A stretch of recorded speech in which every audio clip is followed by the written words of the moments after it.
Кратка история на Земята. Как тя се е появила и какво се е случило преди нас. Историята на човечеството е само мигновение от историята на Земята. Планетата е живяла, дишала и се е променила милиарди години преди появата на човечеството. И сега един вид се опитва да я унищожи.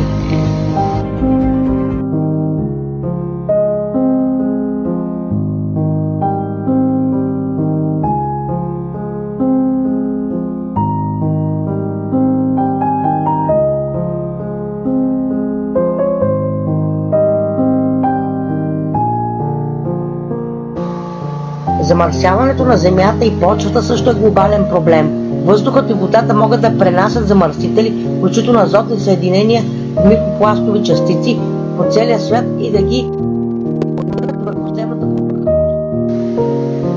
Замърсители са открити дори на най-високите върхове и на най-отдалечените плажове.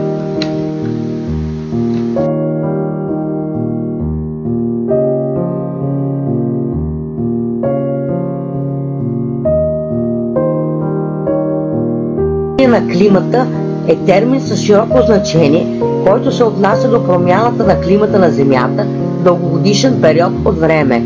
Същият феномен често се нарича и глобално затопляне, като главен фактор за затоплянето на климата.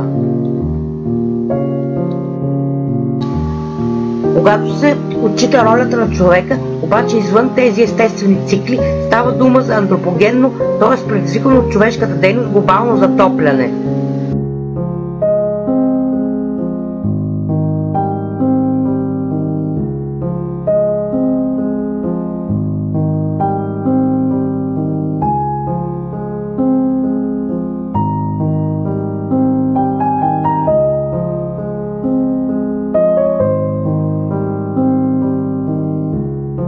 Ден на Земята.